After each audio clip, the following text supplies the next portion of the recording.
आज ही Doubtnut app download करें। Doubtnut पर होगा अब आपके सभी मैथ्स, केमिस्ट्री, फिजिक्स और बायोलॉजी डाउट्स का सफाया।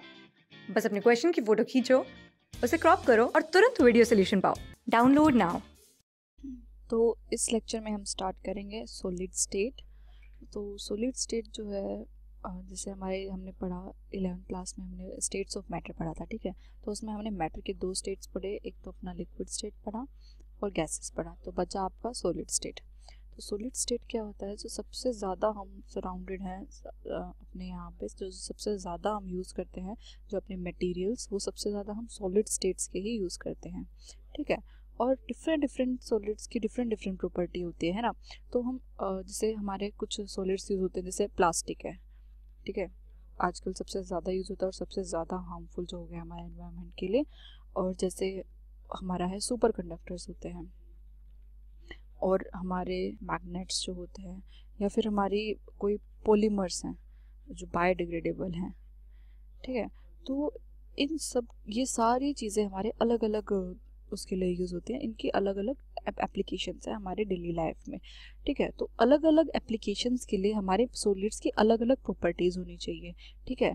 एक सॉलिड जो हमारा सिर्फ पैकिंग के लिए यूज़ हो सकता है, या फिर सर्जिकल के इम्प्लांट्स के लिए यूज़ हो सकता है, ठीक है। तो उन सब की अलग अलग प्रॉपर्टी होती है कि इस प्रॉपर्टी वाला इसके लिए यूज़ होगा, इस प्रॉपर्टी वाला इसके लिए यूज़ होगा। तो इसके लिए हमें क्या है कि हमें हर एक सॉलिड की कुछ प्रॉपर्टीज़ पता होनी चाहिए, ठीक है। तो इस चैप्टर में हम वही सारी प्रॉपर्टीज़ पढ़ेंगे कि कैसे हम प्रॉपर्टीज़ का पता लगाते हैं सॉलिड्स की।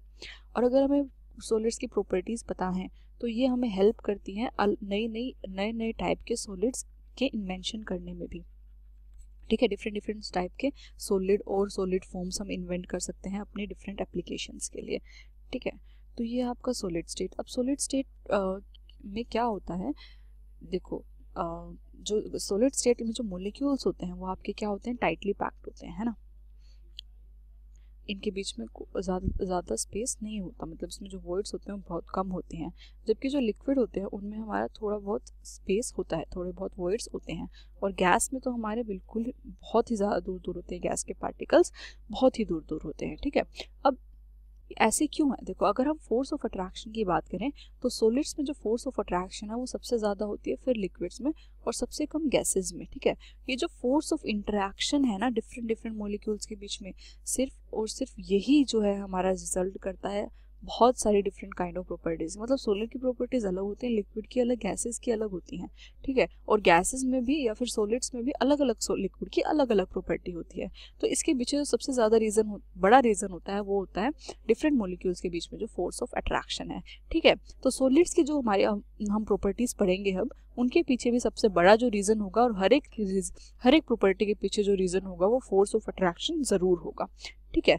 तो अगर मैं बात करूं अपने इंटरमोलिकुलर फोर्सेस की, तो इंटरमोलिकुलर फोर्सेस जो हैं वो सॉलिड्स में सबसे ज़्यादा होती हैं, ठीक है। इंटरमोलिकुलर फोर्स ऑफ अट्रैक्शन सबसे ज़्यादा होती हैं सॉलिड्स में, और इसीलिए जो सॉलिड के मॉलिक्यूल्स होते हैं बहुत पास एग्जिस्ट करते हैं, इनके बीच में वॉइड्स जो हैं वो कम होते हैं, ठीक है। उसके बाद अगर मैं सेकेंड पॉइंट की बात करूँ, इसके थर्मल एनर्जी की, ज़्यादा हाई टेम्परेचर पे जो एग्जिस्ट करते हैं उनके पास ज़्यादा थर्मल एनर्जी होती है, और जो कम टेम्परेचर पे एग्जिस्ट करते हैं उनके पास कम थर्मल एनर्जी होती है, ठीक है। तो इन तीनों स्टेट्स में से सॉलिड, लिक्विड, गैस में से सॉलिड के पास जो थर्मल एनर्जी होती है वो सबसे कम होती है, फिर लिक्विड की और फिर गैसेस की। मतलब सॉलिड्स के पास सबसे कम थर्मल एनर्जी होती है। इसलिए आपके जो देखो, जब भी हमारे पास कोई मटेरियल है, अगर हम उसकी एनर्जी को बढ़ाएं, मतलब उसके टेम्परेचर को बढ़ाएं, तभी वो लिक्विड स्टेट में कन्वर्ट होता है कोई सॉलिड, और फिर उसको फर्दर टेम्परेचर को बढ़ाएं तभी वो गैसियस स्टेट में कन्वर्ट होता है। मतलब हम उनकी थर्मल एनर्जी को बढ़ाते हैं, ठीक है। तो जो आपकी थर्मल एनर्जी होती है सॉलिड्स की, वो क्या होती है, सबसे कम होती है।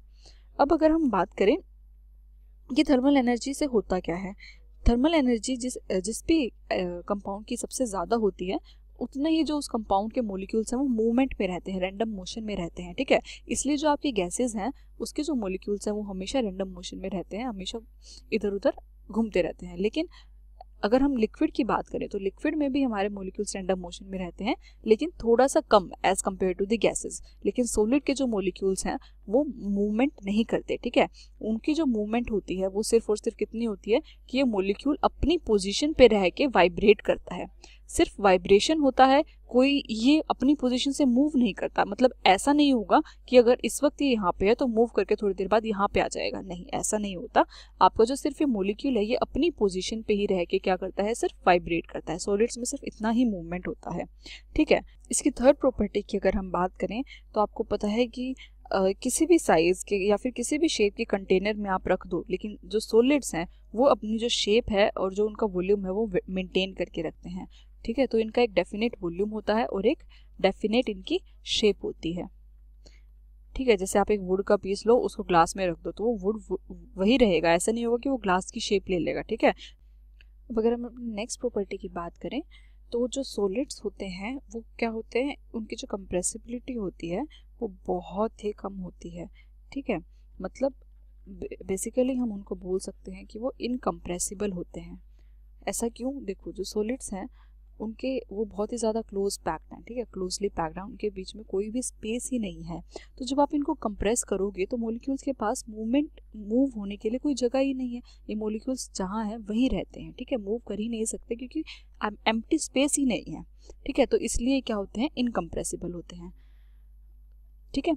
अब अगर हम इसकी फिफ्थ प्रॉपर्टी की बात करें तो जो सॉलिड्स होते हैं उनकी जो डेंसिटी है वो बहुत ज़्यादा हाई होती है। और इनकी डेंसिटी हाई क्यों होती है? देखो, क्योंकि इनके मॉलिक्यूल्स के बीच में स्पेस नहीं है, मतलब सारे के सारे मॉलिक्यूल्स ने पूरा स्पेस अपना कुछ भी खाली स्पेस नहीं छोड़ा, सारे में वो अपना एग्जिस्ट कर रहे हैं, ठीक है। तो इसलिए जो ये सारे मॉलिक्यूल्स हैं जो वॉल्यूम ऑक्यूपाई करते हैं, बहुत कम वॉल्यूम ऑक्यूपाई करते हैं, जिससे आपकी जो इनकी डेंसिटी है वो क्या हो जाती है, इंक्रीज हो जाती है, ठीक है। अब अगर इनके 6 पॉइंट की हम बात करें कैरेक्टरिस्टिक्स की, तो जो डिफ्यूजन है वो सॉलिड्स का बहुत ही स्लो होता है या फिर होता ही नहीं, ठीक है। तो डिफ्यूजन जो होता है सॉलिड्स में बहुत ज़्यादा स्लो होता है।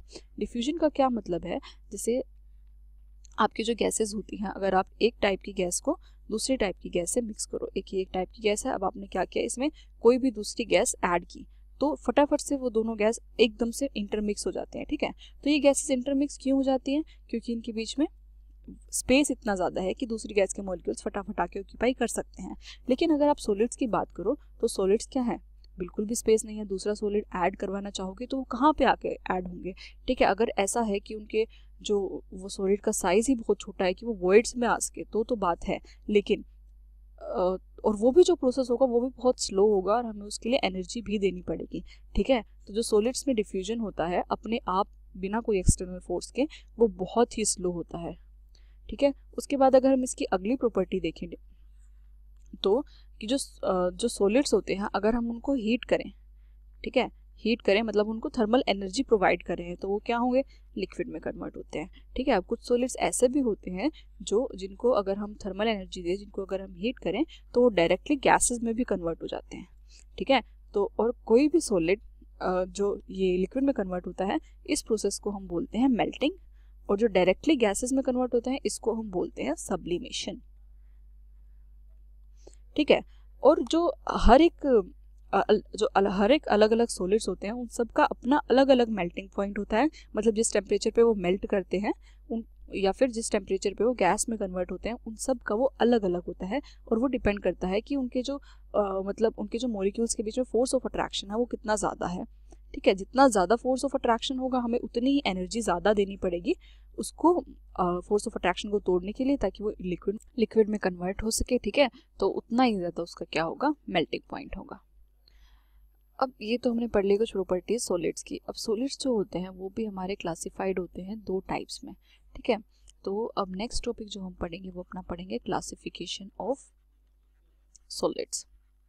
क्लासिफिकेशन ऑफ सॉलिड्स जो मतलब हम क्लासिफाई करते हैं सॉलिड को 2 टाइप्स में, एक तो है आपका क्रिस्टलाइन और एक है आपका अमोर्फस, ठीक है। तो अगर मैं क्रिस्टलाइन की बात करूं तो हम इनके बीच में डिफरेंस पढ़ते हैं। जैसे अगर फर्स्ट डिफरेंस में हम पढ़ें इनकी ज्योमेट्री के बीच में, ज्योमेट्री, जो क्रिस्टलाइन सॉलिड्स होते हैं इनकी एक फिक्स ज्योमेट्री होती है। मतलब अगर मान लो एक ये मॉलिक्यूल यहाँ पे है, ये यहाँ पे, ठीक है, और फिर दूसरे टाइप का मॉलिक्यूल है एक, वो यहाँ पे एग्जिस्ट कर रहा है, और ये जो पहले टाइप का मॉलिक्यूल है ये फिर यहाँ पे एग्जिस्ट कर रहा है, ठीक है।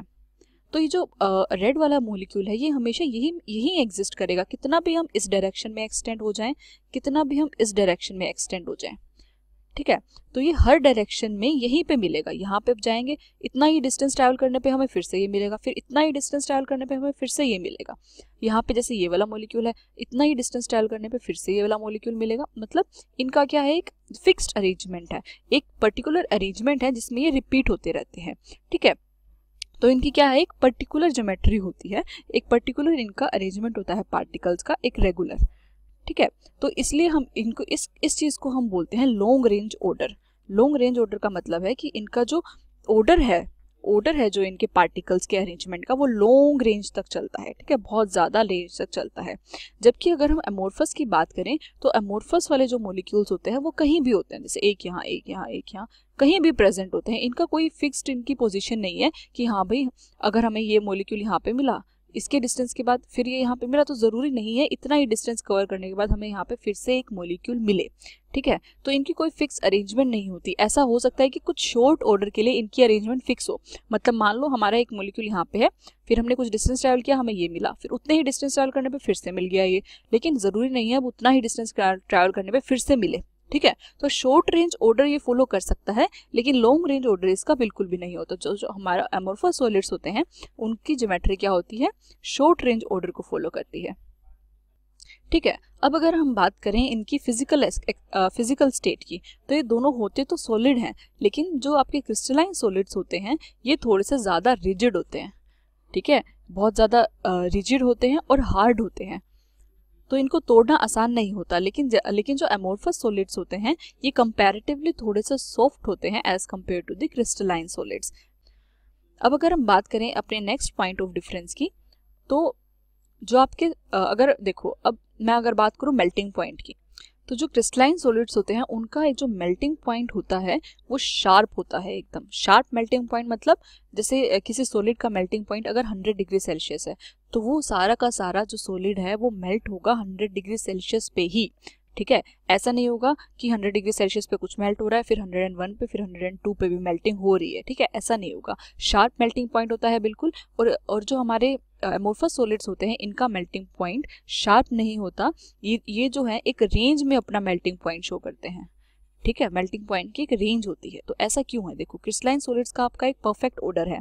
ठीक है, अगर मैं इस एरिया की बात करूं तो यहाँ पे भी आपके वही मॉलिक्यूल्स हैं, अगर मैं इस एरिया की बात करूं तो यहाँ पे भी अपने वही मॉलिक्यूल्स हैं। ठीक है, तो जो टेम्परेचर इनको चाहिए इस फोर्स ऑफ अट्रैक्शन को तोड़ने के लिए ताकि ये लिक्विड में कन्वर्ट हो, वही इसके लिए चाहिए। ठीक है, तो ऐसे ही पूरे के पूरे सॉलिड के लिए आपको सेम हीट चाहिए ताकि वो लिक्विड में कन्वर्ट हो सके। लेकिन अगर मैं एमोर्फस की बात करूं तो जैसे यहाँ पे देखिए, यहाँ पे थोड़े से ज़्यादा मॉलिक्यूल्स हैं इसमें, यहाँ पे आपके थोड़े कम मॉलिक्यूल्स हैं। ठीक है, तो ये वाले मॉलिक्यूल्स के फोर्स ऑफ अट्रैक्शन को तोड़ने के लिए आपको ज़्यादा एनर्जी देनी पड़ेगी, इन वाले को तोड़ने के लिए कम एनर्जी देनी पड़ेगी। ठीक है, तो ये क्या होगा, कुछ पार्ट एमोर्फस सॉलिड्स का जल्दी मेल्ट होना शुरू हो जाता है और कुछ जो है ज़्यादा हाई टेम्परेचर में मेल्ट होता है। ठीक है, तो इसलिए जो हमारे एमोर्फस सॉलिड्स होते हैं वो एक रेंज शो करते हैं मेल्टिंग पॉइंट की। एक टेम्परेचर पे मेल्ट होना शुरू होते हैं, मान लो 100 पे मेल्ट होना शुरू हुए और 105 डिग्री तक वो मेल्ट होते हैं, मतलब इतने रेंज में वो मेल्ट होते हैं। ठीक है, ये सिर्फ एग्जांपल है। ठीक है, तो ऐसे ही जो हमारे एमोर्फस होते हैं वो एक रेंज शो करते हैं मेल्टिंग पॉइंट की। ठीक है, ऐसे ही अगर हम बात करें हीट ऑफ फ्यूजन की, हीट ऑफ फ्यूजन क्या होता है कि आपको एक पर्टिकुलर टेम्परेचर पे सॉलिड को लिक्विड में कन्वर्ट करने के लिए कितनी हीट चाहिए। ठीक है, अब यही बात, ऐसे ही बात जैसे हमने मेल्टिंग पॉइंट की थी, सेम हमारा पॉइंट यहाँ पे भी लगेगा कि क्योंकि क्रिस्टलाइन जो होते हैं उन सब वो सारी जगह सेम होते हैं, तो इनका एक जो हीट ऑफ फ्यूजन होता है, कैरेक्टरिस्टिक हीट ऑफ फ्यूजन होता है कि हाँ भाई इस क्रिस्टलाइन सॉलिड को इतनी ही हीट चाहिए लिक्विड में कन्वर्ट होने के लिए। ठीक है, लेकिन जो आपके एमोर्फस सॉलिड्स होते हैं इनका जो हीट ऑफ फ्यूजन है, डेल्टा एच ऑफ फ्यूजन जिसको हम बोलते हैं, ये कैरेक्टरिस्टिक्स नहीं होता। ठीक है, ये इनका कैरेक्टरिस्टिक नहीं होता, ये भी अब फिर से वही कि एक रेंज में शो करते हैं। अब अगर हम बात करें इसके नेक्स्ट पॉइंट ऑफ डिफरेंस की, तो देखो इनकी एक्सटर्नल फॉर्म, तो जो क्रिस्टलाइन सॉलिड्स होते हैं इनकी जो एक्सटर्नल फॉर्म होती है ये बहुत ही रेगुलर होती है। मतलब देखो जैसे अगर ये आपका क्रिस्टलाइन सॉलिड है तो क्रिस्टलाइन सॉलिड आपको कुछ ऐसा दिखेगा, एकदम से रेगुलर शेप होती है। और अगर हम इसको अब नाइफ लेके कट भी करें, ठीक है, और कट करें तो ये बिल्कुल प्लेन शेप देता है हमें। ठीक है, जो जहाँ से कट किया है वो हमें बिल्कुल प्लेन दिखेगा। लेकिन अगर हमारे पास हम बात करें एमोर्फस सॉलिड्स की, तो एमोर्फस सॉलिड्स जो होते हैं वो थोड़े से इर्रेगुलर से होते हैं, ठीक है, इर्रेगुलर से होते हैं। और अगर हम उसको कट भी करें तो भी कट करने के बाद भी वो हमारे पास जो कट आता है वो बहुत ही इर्रेगुलर सा आता है, नाइफ से बिल्कुल स्ट्रेट भी कट करें तो, ठीक है, क्योंकि उसके प्लेन्स कहीं कहीं हैं। तो ये होगी आपकी एक्सटर्नल फॉर्म। अब अगर हम इसके नेक्स्ट पॉइंट ऑफ डिफरेंस की बात करें, नेक्स्ट पॉइंट ऑफ डिफरेंस है हमारा आइसोट्रोपी और एनाइसोट्रोपी। तो जो क्रिस्टलाइन फॉर्म होती है वो हमारी शो करती है एनाइसोट्रोपी। अब एनाइसोट्रोपी का क्या मतलब है कि जैसे हमारी प्रॉपर्टीज, जैसे फिजिकल प्रॉपर्टीज, जैसे हमारी हो गया रिफ्रैक्टिव इंडेक्स या फिर हमारी कंडक्टिविटी या फिर हमारी थर्मल एक्सपेंशन, ये जो हमारी डिफरेंट फिजिकल प्रॉपर्टीज हैं, ये हमारे क्रिस्टलाइन सॉलिड के केस में अलग अलग डायरेक्शन में अलग अलग वैल्यू आती है इनकी, ठीक है, अलग अलग डायरेक्शन में अलग अलग वैल्यू आती है। जबकि जो हमारे एमोर्फस सॉलिड्स होते हैं वो आइसोट्रोपिक होते हैं, मतलब इसके केस में ये जो फिजिकल प्रॉपर्टीज है इनकी वैल्यू हर डायरेक्शन में सेम आती है, सेम इन ऑल डायरेक्शंस। तो ऐसा क्यों होता है, देखो अब ये क्या है, डिफरेंट इन डिफरेंट डायरेक्शंस। तो ऐसा क्यों होता है, देखो आपका ये क्रिस्टलाइन सॉलिड है ना। अब अगर मैं आपके रिफ्रैक्टिव इंडेक्स को मेजर करूं, अगर मैं रिफ्रैक्टिव इंडेक्स को मेजर करूं यहाँ से, इस वाले एंगल से, इस वाले डायरेक्शन से, तो यहाँ पे इसको एक भी मॉलिक्यूल नहीं मिलेगा, ठीक है। और अब अगर मैं मेजर करूं इस वाली डायरेक्शन से, तो इसमें आपके सिर्फ जो रेड कलर वाले मॉलिक्यूल्स हैं सिर्फ वो मिल रहे हैं आपको। और अगर मैं मेजर करूं इस वाली डायरेक्शन से, तो यहाँ पे आपके सिर्फ और सिर्फ आपको क्या मिल रहा है, सिर्फ ब्लू वाले मॉलिक्यूल्स मिल रहे हैं, है ना। तो मतलब हर डायरेक्शन में हमें जो रिफ्रैक्टिव इंडेक्स या फिर दूसरी फिजिकल प्रॉपर्टीज हैं वो हमारी डिफरेंट ऑब्टेन होगी, क्योंकि नंबर ऑफ मॉलिक्यूल्स या फिर type of molecule her direction में अलग अलग होंगे, ठीक है। जबकि हम बात करें अपने अगर एमोर्फस सॉलिड की, तो एमोर्फस सॉलिड में क्या है, ये तो रैंडम है, रैंडम अरेंजमेंट है इसके पार्टिकल्स का। तो हम कहीं से भी मर्जी मेजर करें तो एवरेज जो अगर हम देखें इसका, तो हर एक डायरेक्शन में सेम नंबर ऑफ पार्टिकल्स आ जाते हैं और हमारी जो प्रॉपर्टीज हैं फिजिकल प्रॉपर्टीज वो हर डायरेक्शन में हमारी सेम आती हैं, ठीक है। तो जिस भी डायरेक्शन से हम मेजर करें एमोर्फस की प्रॉपर्टीज वो हमारी क्या आती हैं, सेम आती हैं। तो ये हो गए आपके डिफरेंस क्रिस्टलाइन और एमोर्फस सॉलिड्स के बीच में। अब अगर मैं कुछ एग्जांपल देखूं इनके, जैसे क्रिस्टलाइन सॉलिड्स होते हैं आपका सोडियम क्लोराइड के क्रिस्टल्स हो गए या फिर जिंक सल्फाइड के क्रिस्टल्स हो गए, ठीक है। और अगर हम बात करें अपने एमोर्फस सॉलिड्स के एग्जांपल्स की, तो जैसे आपका हो गया ग्लास, रबड़ और प्लास्टिक, ये सब आपके क्या है, एमोर्फस सॉलिड्स हैं, ठीक है। और जनरली जब हम कंसिडर करते हैं अपने एमोर्फस सॉलिड क्रिस्टलाइन सॉलिड्स को, तो क्रिस्टलाइन सॉलिड्स को ही हम रिप्रेजेंट करते हैं ट्रू सॉलिड से, कि हम मानते हैं कि सिर्फ यही हैं जो हमारे ट्रू सॉलिड्स हैं। जबकि जो हमारे एमोर्फस सॉलिड्स हैं इनको हम बोलते हैं सॉलिड्स बोलते हैं, या फिर हम इनको बोलते हैं सुपर कूल्ड लिक्विड्स।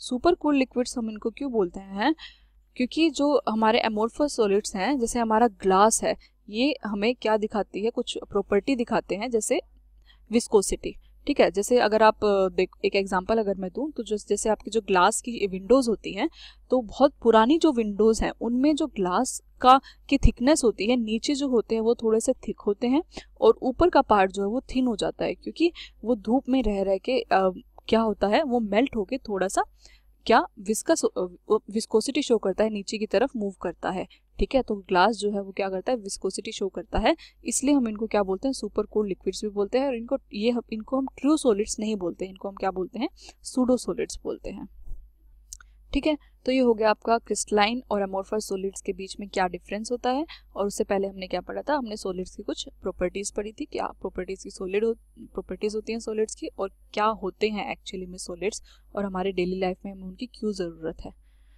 ठीक है। तो अब नेक्स्ट लेक्चर में हम पढ़ेंगे कुछ क्रिस्टलाइन सॉलिड्स के टाइप्स। क्लास 6 से 12 से लेके नीट, IIT, JEE मेंस और एडवांस के लेवल तक 10 मिलियन से ज्यादा स्टूडेंट्स का भरोसा। आज ही डाउनलोड करें डाउटनेट ऐप या व्हाट्सएप कीजिए अपने डाउट्स 8400 400 400 पर।